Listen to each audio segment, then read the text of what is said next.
Hello നമസ്കാരം guys, എല്ലാവർക്കും ഇതുണ്ടല്ലോ തണ്ണിമത്തനാണ് കട്ട് ചെയ്ത് വെച്ചിരിക്കുന്നത്. ഇതൊന്ന് മുളപ്പിച്ച പയറാണ്, മുളപ്പിച്ച ചെറുപയറാണ്. അത് വെച്ചിട്ട് ഒരു കിടിലം സലാഡ് തന്നെ നമ്മൾ ഉണ്ടാക്കിക്കളാം. തണ്ണിമത്തൻ എന്തൊക്കെ ഗുണങ്ങളുണ്ട്, അതിന്റെ ഏറ്റവും കൂടുതലുള്ളതെന്ന് പറഞ്ഞാൽ വാട്ടർ കണ്ടന്റ് ഉള്ളതാണ്. അതാണ് ഏറ്റവും ഇമ്പോർട്ടൻറ്റ്. പിന്നെ നമ്മുടെ സ്കിന്നിനും നമ്മുടെ ഐക്കും പിന്നെ ഹാർട്ടിനും യൂസ്ഫുൾ ഉള്ള സംഭവം തന്നെയാണ്. അപ്പം മുളപ്പിച്ച ചെറുപയറാണ്. ആ മുളപ്പിച്ച ചെറുപയർ ഏറ്റവും ബെസ്റ്റ് എന്ന് പറഞ്ഞാൽ വെയിറ്റ് ലോസ് പ്രിഫർ ചെയ്യുന്നവർക്ക് നല്ലതാണ്. പിന്നെ നമ്മുടെ ഡൈജഷനും അത് ഏറ്റവും കൂടുതൽ സഹായിക്കുന്നതാണ്.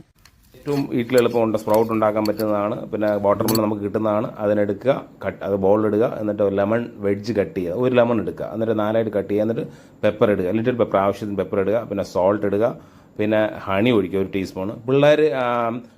പിള്ളേർക്കാണെന്നുണ്ടെങ്കിൽ പെപ്പറിൻ്റെ ആവശ്യമില്ല, ബാക്കിയെല്ലാം ഇട്ടോളൂ. പിന്നെ ലെമൺ ഒഴിക്കുക, 4 പീസ് ലെമൺ കൂടെ ഒഴിക്കുക, ടോസ് ചെയ്യുക. അപ്പോൾ ഒരുപാട് പേര് ചോദിച്ചു സാലഡ് റെസിപ്പി ഇല്ലേന്ന്. അപ്പോൾ ഞാൻ അത് അവർക്കും കൂടി വേണ്ടിയിട്ടാണ് ഞാൻ ഇടുന്നത്. അപ്പോൾ നല്ല സാലഡ് റെസിപ്പിയാണിത്. സൂപ്പറാണ്, സിമ്പിളാണ്, പവർഫുള്ളാണ് സംഭവം. അപ്പോൾ ഗൈസ് ഒരുപാട് ടൈപ്സ് ഓഫ് ഡ്രസ്സിംഗ് ഉണ്ട്. അപ്പോൾ ഇതിലൊരു സിമ്പിൾ ഡ്രസ്സിംഗ് ആണ് ഞാൻ പറഞ്ഞത്. നമുക്ക് കിട്ടുന്ന അവൈലബിൾ ആയിട്ടുള്ള സാധനങ്ങൾ വെച്ച് ഡ്രസ്സിംഗ് ആണ്. അപ്പോൾ നമുക്ക് ഇപ്പം വെജിറ്റബിളിൻ്റെ ആയാലും ഫ്രൂട്ട്സിൻ്റെ ആയാലും ഗുണങ്ങൾ നമുക്ക് കിട്ടിക്കോളും, മനസ്സിലായി. ഇപ്പം പിള്ളേർക്ക് കഴിക്കാൻ പറ്റുന്ന മടി പിടിച്ചിരിക്കുന്ന പിള്ളേരായാലും ഇത് കഴിച്ചോളും. ഹണി ഉണ്ട്, പിന്നെ ലെമൺ ഉണ്ട്, സോൾട്ട് ഉണ്ട്, പിന്നെ